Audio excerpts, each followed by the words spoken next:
So, Dom, how's things? Hello, it's great. Thank you for having me on. Yeah, things have been amazing. It's great to be here. We met you at the show, obviously, earlier Yeah. on a couple of weeks back. So yeah, thanks for inviting me on. No worries, you flew down from Manchester today. Yeah, it sounds amazing and flying all this and that, but honestly, it's cheaper than the train and it's way faster. You jump down from Manchester to London on the plane and then quick underground, and I'm here. Where'd you grow up? Bristol. I thought your accent I was was from... gonna say it doesn't sound very Manchester-like. Yeah, yeah. I grew up in Bristol. I moved out of my parents' house at the start of this year, actually. Oh, did you? Yeah, moved up to Bristol, to Manchester, sorry. And then yeah, I've just been living there ever since. I love Manchester. It's a really good city. There's a lot going on. Yeah. But yeah, I was pretty happy sort of moving out when I was 21, and then yeah, now I'm 22. So Yeah. age is catching me. So Removals Plus, they've got an office in Manchester now, is that right? Yeah, I mean, it's not like we have an office. We're quite similar to you, basically completely remote in terms of our company. So we haven't got an office anywhere. So such, there's a couple of us in Manchester, a couple in Bristol, Newport, I think down towards like Torquay as well. Yeah. So it's a bit dotted all over the country. I just think to find the best talent, I think that was what worked best for us, was finding them in different pockets of the UK. 100%. And it doesn't have to be UK, it could be worldwide. Yeah, we haven't dabbled in that yet. With like a couple of things with like virtual assistants. I know there's quite a few movers actually that use virtual assistants these days to help manage quotes and stuff like that. We use it for like the reporting that we do for the stuff that we do. It's really, really useful. Where are the virtual assistants from? Philippines. Oh, yeah. So it's like this agency, I think, in the Philippines. Yeah, there's quite a few, isn't there? Yeah, they're amazing though. They're so good. Yeah. They're so useful. They just crack on with the work. They're always trying to do more. You can't go wrong with it. Yeah, I really, really like working with them. But yeah, the rest of our team, I think there's 8 of us now, maybe. That's brilliant. Yeah. What are like the roles, like what type of roles of people So doing? we've got sort of different departments. Obviously, there's the 3 directors, so it's myself and then Dan and Ollie. Mm-hmm. You have then Charlie, who works with Dan. They work on the Move IQ side and a lot of like code and development and that sort of stuff. We've got Ollie, who's at this point in time just a dedicated website builder, makes quick small fixes here and there. You've got Jacob now, who is the head of our SEO team. He looks after like, all the strategies and building the strategies. We do them in like 3-month sort of strategies. And then you have Jawad, who executes those strategies for Jacob. And then you have Reese, who with Dan and myself and Ollie all look after the Google Ads side together, because there's lots of different parts of Google Ads. You've got building the campaign, the landing pages, the tracking. There's all a few different bits and pieces around it. So that's sort of where our team Sounds is at pretty the moment. sophisticated. It's getting there. It's just big words. I'm probably the one that understands the least out of it, which is why I just come and do the podcasts and talk. What's your background? I don't have a marketing background, So my sort of timeline, if you say, was came out of college, worked in like a local shop near me for a year. Then I actually worked at EasyJet as cabin crew for a year. Did you? That was awesome, mate. Honestly, absolutely loved that. It's probably one of the best jobs ever. You go anywhere, return for like £20 in Europe. That's mad. It was great. And then what was happening though towards the end of me being at EasyJet was this local business near me offered for me to buy that company off them, like literally down the road from where I lived in Bristol. It was all sort of set up and going through.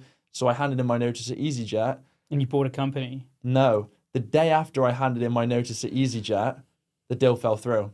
Wow. So I didn't have my job at EasyJet anymore. That deal that was on the table was gone. What company was on offer? What was it was like a company that sold car parts. It was like a local high street company that just sold car parts, basically. And it was all looking great, but it just sort of fizzled out. And how did they sort of approach you for that? Like, what was their mind? Did they just know you? Did they know you? Yeah, so they knew me. I'm quite big into cars, and I had this MX-5 Mark 1. I had an MX-5. Did you? Yeah. Oh, such a good car, right? I had one for years. Yeah. What, the pop-up headlights? Or do you have one of the newer ones? No, it was a 2014 or 15. Oh, one of the slightly newer ones Yeah. then. Nice. I can't remember. But I had one for years and years, but the speed humps in London were just too much. Yeah, I bet that was an absolute nightmare driving on those. Yeah, some of them were, but then when we moved out of London, I thought I'm getting the train into London, because you can't drive into London from Hertfordshire and places like that. But yeah, I had an MX-5. It was wicked. Oh, mate, they're so good, aren't they? Yeah. I absolutely loved it. Yeah, I had the Mark 1. I did like everything you can imagine to it. I bought it as an auto,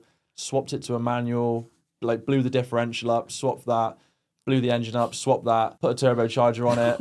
Oh, mate, honestly, it was so much fun. I absolutely loved that car. So that was sort of how he knew me, was because I was breaking that car so often. I was always going in there to buy parts.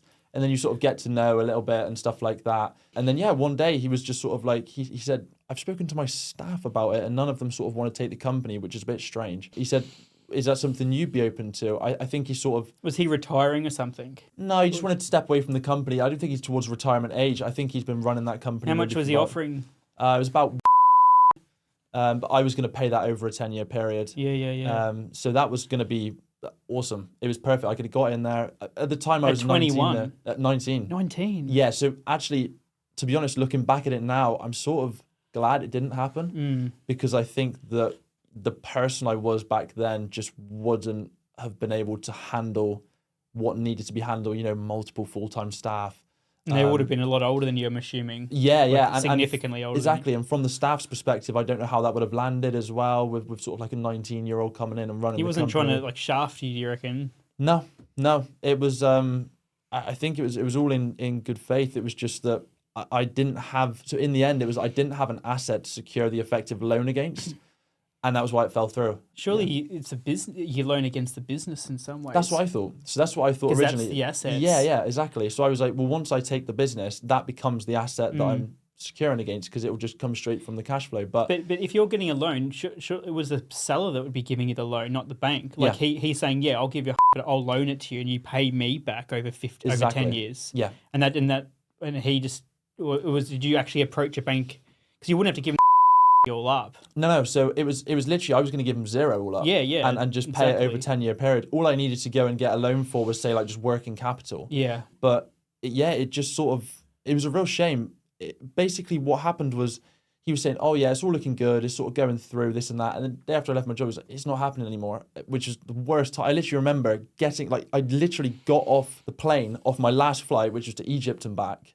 And I was on the bus and I remember texting him, hey, I'm ready to sort of like, I was going to try and get in the shop a little bit early and sort of start understanding it, meeting the staff, that sort of thing. Just a few months before the handover was happening. And I got the text back and it was like, I'm so sorry, but this has happened. And I was like, well, because I sort of then brought up the point that you said, which was, well, why I'll have the company. That's like, just guarantee that I'll pay you X amount every month. But yeah, That's devastating.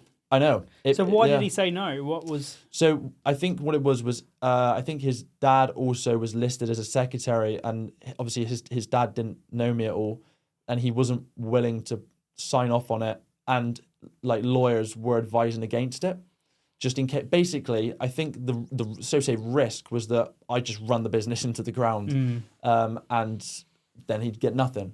That was sort of where I think the issue was, and just covering him. There was no way for him to cover himself. I had no asset to my name. No, I understand. And yeah, that sort of fell through. I left EasyJet. But both experiences, EasyJet, all that travel, all that customer service. Exactly, yeah. And even the process of trying to buy a business and watching it fall through, all these would have helped you for your...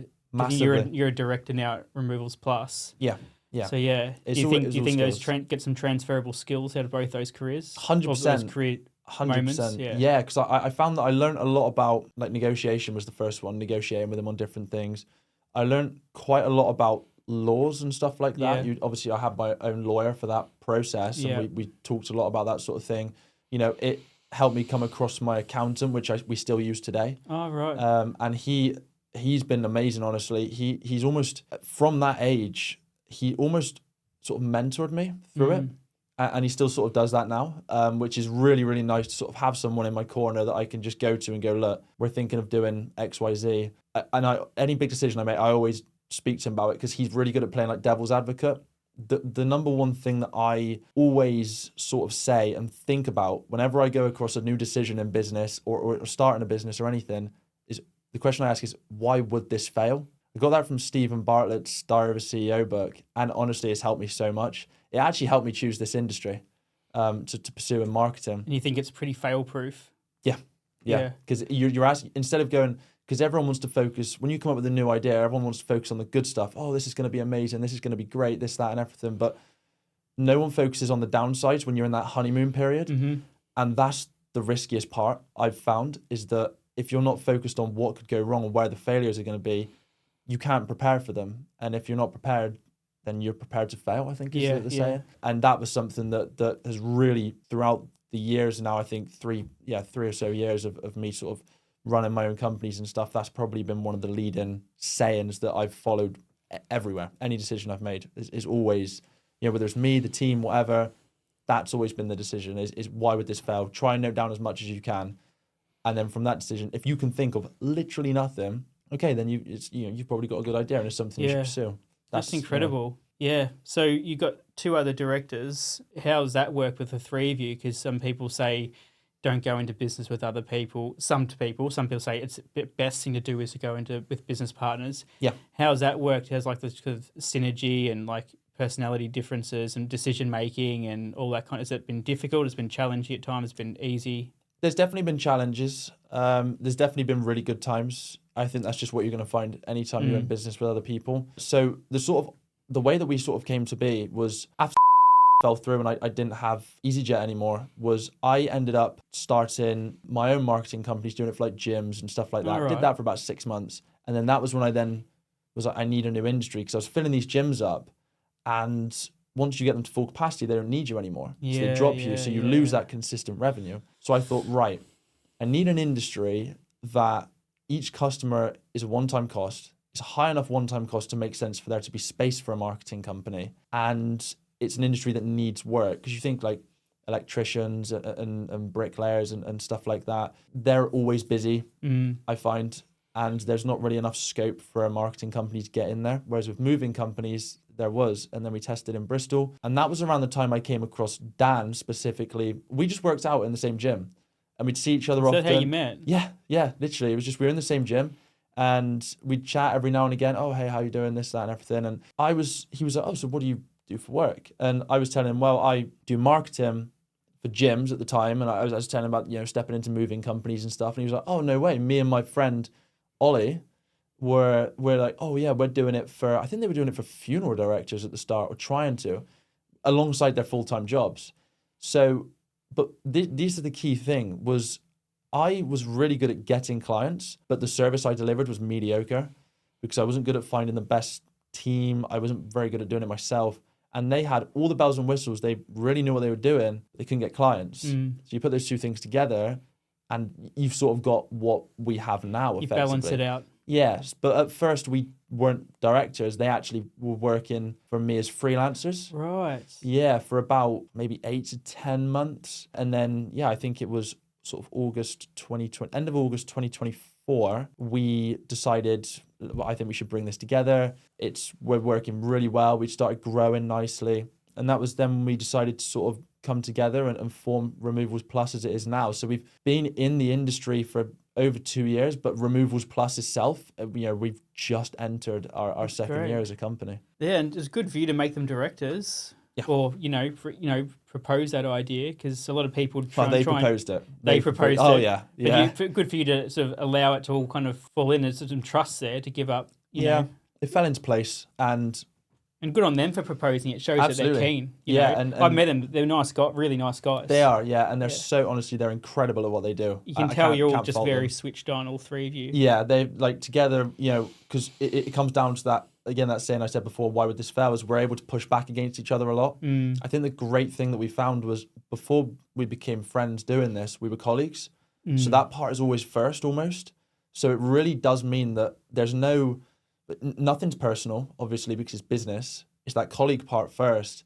And it just means that we're so focused on the company and not hurting each other's feelings and that sort of stuff that it really does work well. We're all very different characters. I find that I'm quite, especially when it comes to just sort of like business, I'm very good at sort of just switching off emotion, is what I found over the last year or so. I find that that's a good skill to have. It is. It just gets a little bit dangerous. As a young person. Yeah. And you are 22, that's pretty young. Yeah. Like, if you can do that now, geez, I still can't do it at twice your age. Yeah. It's good. I can find it gets a little bit dangerous when you, like, work is all you do. I mean, I just do not have a social life at all outside of Removals Plus, and I'm completely fine with that. I'm so, like, obsessed with growing the company and pushing it forward that it doesn't really affect me. And then Dan and Ollie they're definitely, they do think about it from a bit more of an emotional perspective. But I actually think that against me, that's a good thing. They just bring a lot more sort of ideas and bits and pieces about, okay, well, how would this person feel? How would our clients feel if we did this or if we did that?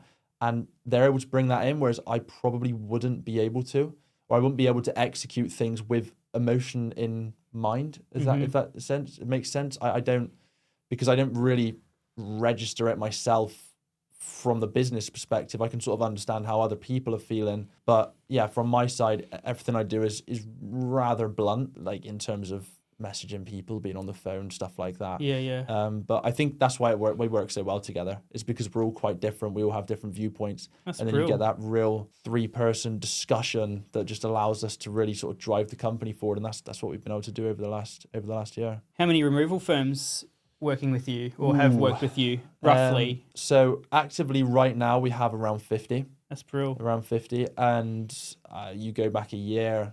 Where are we now? Start December. So you go back a year, we probably had maybe 5, 6.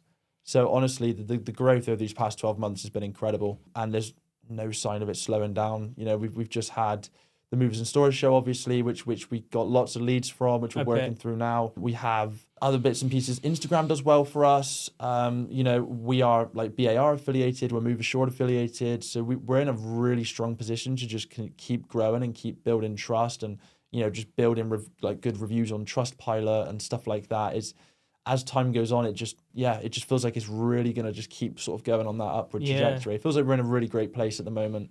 Moving forward. And you guys know iMove? Yeah. How are you guys sort of different to iMove? You know, I know iMove, they're brilliant people. They got like a CRM, but how would you explain some of the differences? Yeah, so I mean, iMove, like Rob, Warren, they're incredible guys. Like what they've built with that system is unbelievable, isn't it? Really. Yes. I always tell my clients I'd rather you use iMove because it's just so good. So iMove or CRM. So you know, that's all about, you know, when the inquiry comes in, it's everything after that. Our side of things is bringing the inquiry in. That's a good way of explaining it. Yeah. So that's sort of where the Passover is. You know, anything to do with, I know they've just done loads of work on the storage side, for example. So anything storage related, it's them. Anything where you're quoting or you need to have like your pricing matrix in front of you, or automations like emails, SMS, that sort of thing. Yeah, they're the guys. But anything in terms of, you know, from a customer is looking for a removal company and you're the removal company, it's our job to connect that and get them to inquire with you. That's purely what we do through sort of various different methods. Yeah, that's brilliant.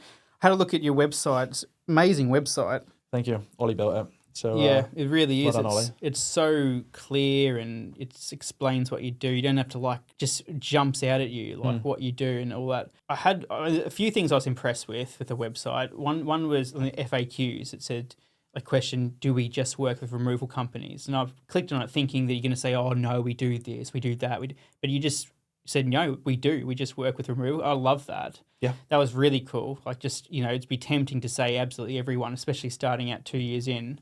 I was really impressed with that because that's what we do. We just do removals, just do self-storage. They're the only two sectors we work in, which is we found that works. So you found your niche early, and that's so important. The other things I was exceptionally impressed with this whole like is it Move IQ? Move IQ. Yeah. And also like how on your website you've got a timeline. You're not saying that they're all absolutely available now, unless it's changed since I've looked at it, but like some are coming out in 2027 or you plan to have them out in 2020. I know that's really cool as well. Like some people say, oh, they're all out now or don't want to mention it till they're out. But I quite like that timeline that shows that you're building it methodically. And exactly. Yeah. So tell us about Move IQ.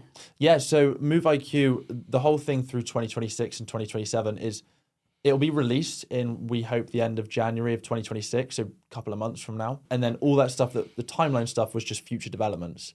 But to get into what Move IQ is, effectively, what we did was we looked at the process that moving companies have at the moment. An inquiry comes in, then they've got to contact that inquiry. Maybe they catch them at a busy time. They got to email them. They're going to try and book in that survey. A lot of leads get lost there, first things first. Then you book in the survey. Then you arrange a date to do a survey. For the customer, they have to make sure they're at home. They obviously want the house to be tidy, all this and that, make sure everything's where it should be. Again, it's just more stress and hassle for the customer. And then you do that quote, and then you send that quote to them, and then they accept or decline on their own regards. You haven't got much control on that customer journey after they come in as a lead. So we thought, okay, we need a way to take this to the next level. I think the moving company's a little bit behind on this. Moving industry is a little bit behind on this. So the example I'm going to use to describe what Move IQ is I'm going to use Anyvan as an example.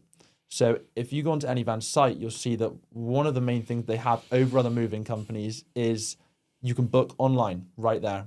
You input your inventory, select if you want to use, if you want storage, if you want extra packing, whatever, and then you get a quote and then you book it. Theirs doesn't look as up to date, and there's not enough sort of fail safes in there. So what we've done with Move IQ to sort of walk you through the process is someone will come on, let's say you're a moving company. Someone's going to come onto your site, and let's say, in the header of the site, you've got contact us and you've got book now, and that's your Move IQ section. So Move IQ is on your website. Really? On your removal company website? Yeah, absolutely. Wow. So it's not its own standalone thing. We build this into your website through what's called like an iframe. So it allows it to be displayed on your website. They then come through.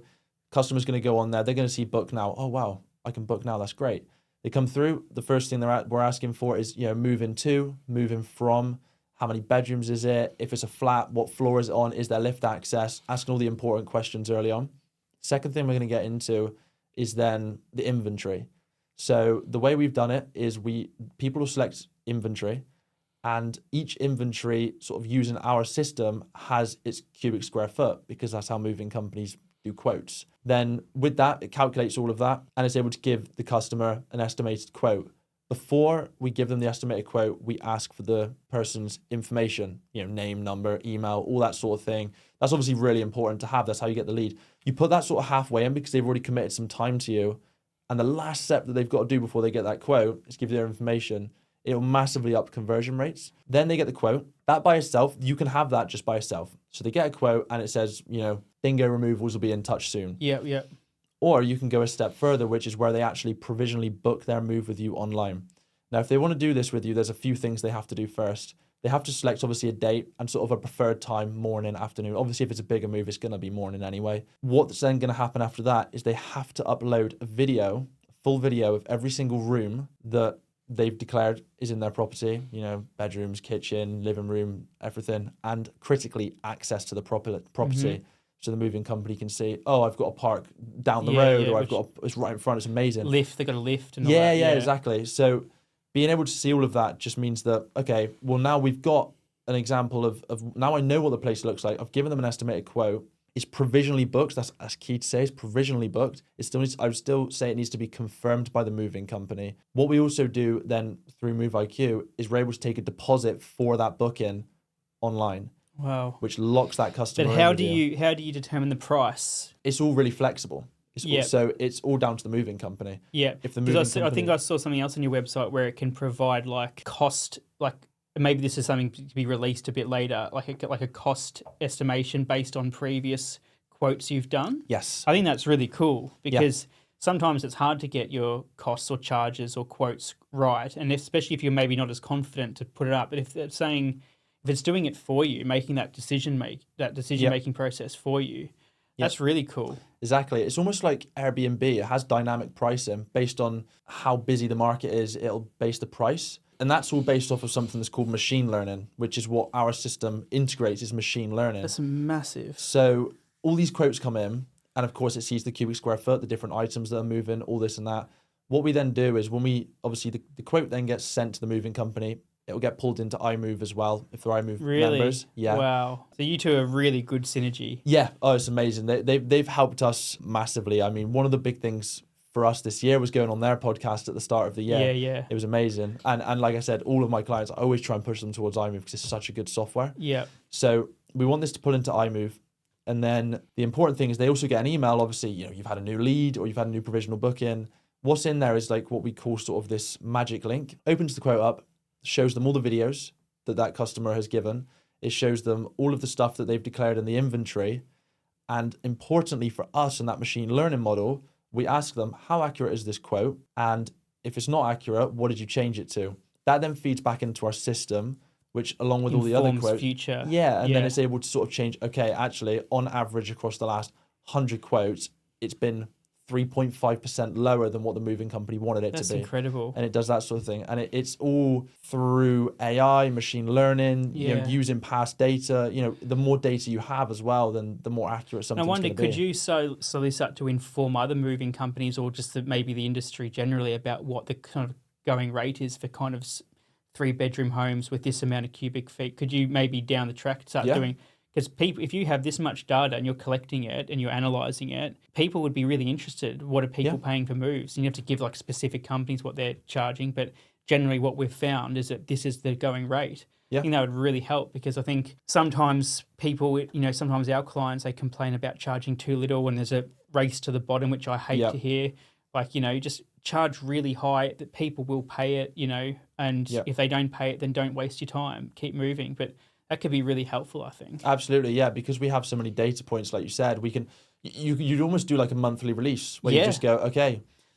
People would be so interested in seeing that Because they love to know what their competitors are doing. It's so secretive, and people may be a bit scared, but and just don't know how to. But I think if you could somehow provide that information, monthly, quarterly to the industry as a whole, wow, that'd be incredible. Yeah, it'd be awesome because it's pretty straightforward the way it's done. You obviously we did it for November, the month that just passed. All the quotes that our Move IQ system calculated throughout November for the 1 bed, what was the average? For the 2 beds, what was the average? It's just figuring out averages. Yeah. And as Move IQ grows over time, you get more and more people on it. The data becomes more and more accurate because you have many more points of data. Yeah.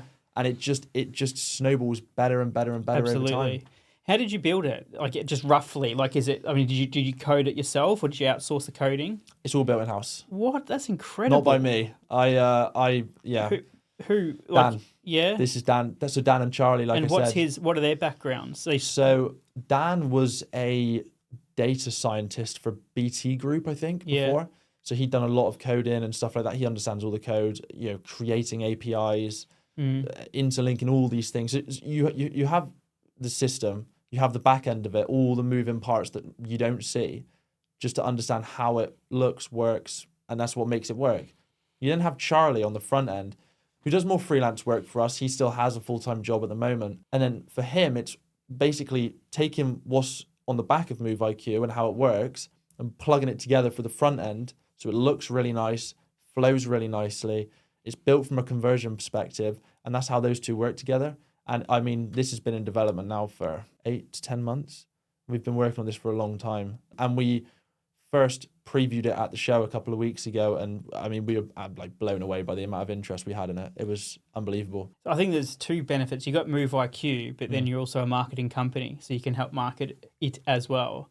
You could almost argue that they're kind of almost separate kind of thing, but certainly working really well. But when I was reading about Move IQ, I think that is incredible. It is cool. It is beyond me. I mean, when I was reading about Move IQ, I was also like, oh my God, this is like incredible. Because who came up with the idea with that? Or did it just evolve for all It was of you? sort of just evolved from all of us. So it was interesting. There was quite a shift about halfway through. Initially, we were building it as almost like a chat bot on a site that was sort of going to give Move estimates. And then me and Ollie had sort of quite a lot of discussions about, okay, well, look, is this what the industry wants? Is this how we're going to push forward the industry? Me and Ollie actually lived together. Yeah. In Manchester. And then we sort of went to Dan and we were like, I think we need to sort of shift this direction. Had that conversation, like I said, really good discussion between the 3 of us. And that was what pushed it forward to turn it into Move IQ, which it is now. And it should be released towards the end of January. That's incredible. Well, good luck. Thank you. With that, yeah. Yeah, we had loads of interest. I mean, probably 20, 30 movers all want early access to it from the show. Yeah. That was the first time we had like a proper preview of it, and it was awesome. People just loved it. But the best part about the show for us was, I asked people every time I showed them, I said, look, what do you think is not in here that you need in here? Because we still have 2.5 months, 10 weeks to develop this to make sure that it's as accurate as humanly possible. And then they gave us feedback, and now we've got all that primary research. And that is what's going to allow us to then build it so that it really does suit all movers. And it's super flexible in terms of the way we build it, in terms of like plugging in your pricing, like the deposit stuff we spoke about earlier, dates. How do you collect payments for the deposit? Through Stripe or something? Yeah, so it's through, so we're building it at the moment through Stripe. There's a conversation around doing it with Blink payments at the moment. So we're considering that. But the idea is Stripe's good. We use Stripe for Yeah. our other brand, Man Without a Van. It works Nice. really well. Yeah. Yeah, but Stripe is amazing because it's just so flexible and it integrates with everything, doesn't it? I mean, it's amazing. So Stripe will be a really good one for us. Blinker also a really good one for us. We're just deciding which route to go down at the moment. But again, we have that flexibility. We're not locked into one, so we can be nice and flexible with it in terms of the direction we go down. But that again, the deposit, the moving company sets what they want the deposit to be. 5%, 10%, a flat rate of £100. It's completely up to them. That's one of the most important things for us, was because moving companies, all of them do things slightly differently. So we had to have that flexibility in the system to make sure it suits everyone. Because if it doesn't suit everyone, then there's going to be a gap that we're missing out on. And we want to make sure this is readily available for everyone. I love it how it plugs into their websites too. Yeah. And that's Branded as theirs as well. So there's all these like little icons and stuff for, when you're doing the inventory, like a bed, a sofa, a TV, they're all little icons. And you've on there. designed those icons yourself. Yeah. Yeah. And then that all we can just change it to their brand colors. Oh, so it cool. literally will it won't look like a sore thumb. It'll fit in there perfectly with their brand. And oh man, honestly, it's going to be awesome. I can't wait to release it and get it on people's websites. And not only that, but okay, let's look at the data. Let's see, how has this changed a company's conversions? Are they now getting 20% more conversions, 50% more conversions? That's the most important thing. I want it to be, a customer is going to pull up, say, 3 moving company sites. I want Move IQ to be the reason they choose our client. I can book this right now. I'm sat at home. I'm chilling out after a long day. I don't want to fill in the form and have someone ring me tomorrow morning when I'm on the way to work. Or have to come visit. Yeah, I just want to provisionally book it now. And any small tweaks that need to happen in the pricing because they've missed a couple of bits and pieces that need to be moved, it can just be updated. And it's just a nice, clean process.